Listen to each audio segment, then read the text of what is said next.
Yes, hello, good morning mga ka-For the Bodies. Welcome to our video for today. At nandito po tayo sa isang napakagandang property po dito po sa Tagkawayan, Quezon. At binabati ko po lahat, ayan yung property po natin. Binabati ko po lahat ng mga subscriber po natin. Binabati ko po lahat ng mga followers po natin sa YouTube and also sa mga sumusuporta at nagmamahal po.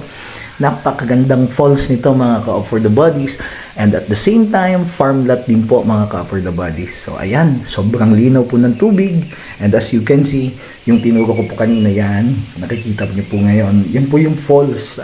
Yung falls po na yan is hindi lang po isa, hindi lang po dalawa, tatlong falls po yan mga ka-For the Bodies. So ito po yung ikalawang falls po ito, nandito po kami dito sa bungad, and lahat po yan katabi mismo ng property po natin. So ito pong falls na to ay located within the boundary of the property.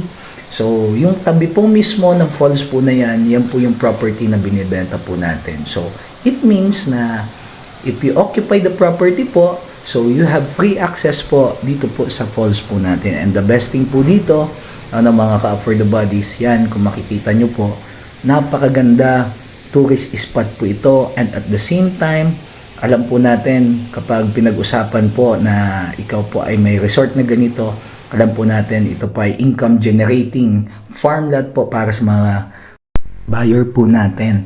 So sa mga nakakapanood po nitong video na to, ayan, napakaganda po nito na gawing resort, and at the same time recreational property po para sa mga kapamilya po natin. So ayan po yung second falls, nakita po natin napakalinis ng tubig po nito.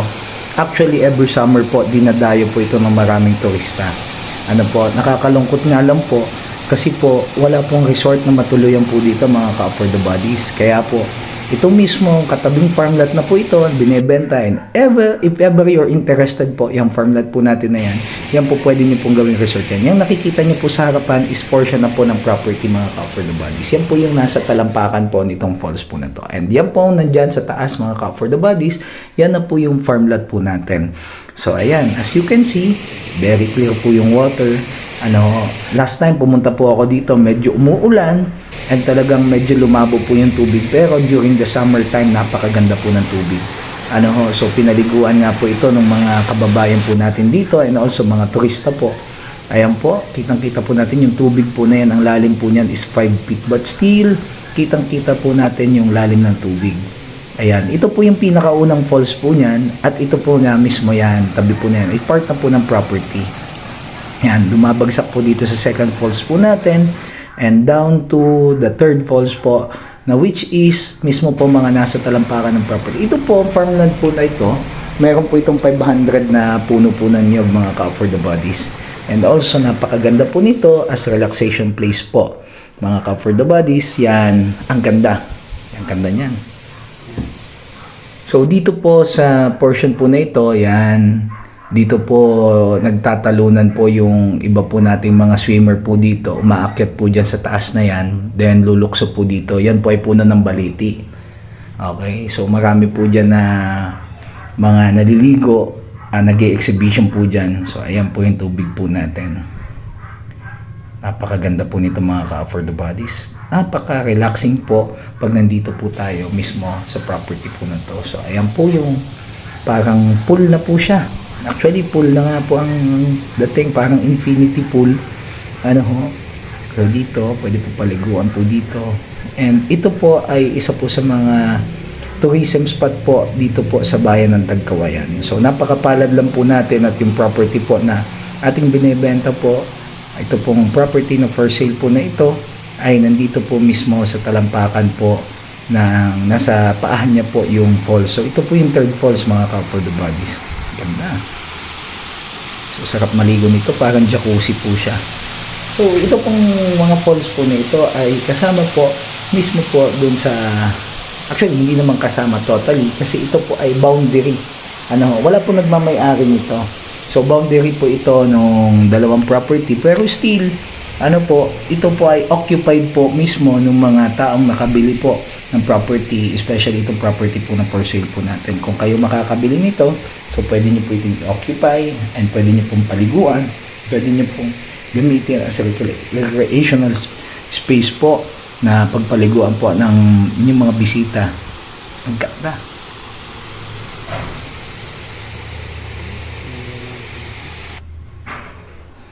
Okay, nandyan po yung price po natin sa YouTube thumbnail natin mga ka-for the body. So, po kayo mahihiyang magtanong, tawag lang po kayo. Diyan po sa upper right hand corner po natin, nandyan po yung contact number po natin.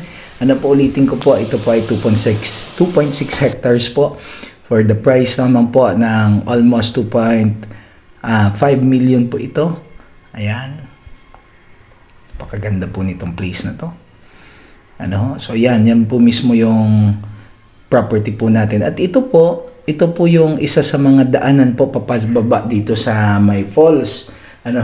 So ito po yung shortcut pababa dito sa May Falls. So ang labas po niyan is yung tinatawag po natin na ecotourism road. Ginagawa na po yan. Pero ito hindi na po ito part ng property. So ito po ay daanan papunta po dito sa falls. Pero po mayroon pong main way papunta po dun sa falls po natin, sa property po natin, doon naman po sa kabila, which is pasukan sa sasakyan. Dito naman po, lakad tao lang po. So, ayan, papakita po natin.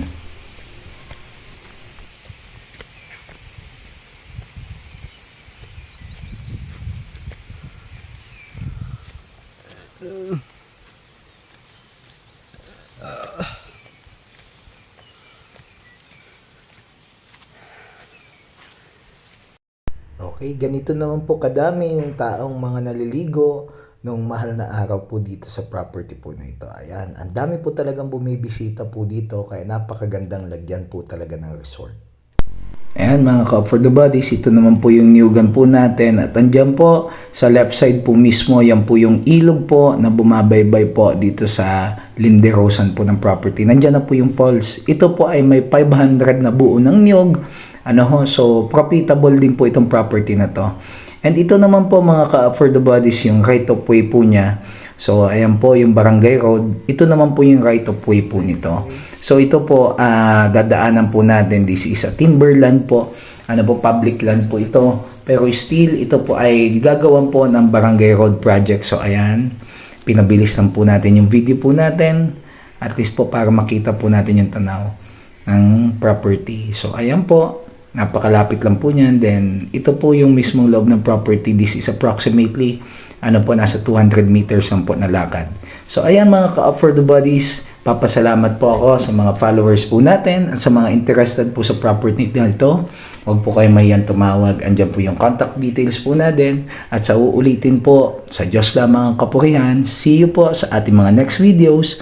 Bye-bye muna po for now. Thank you.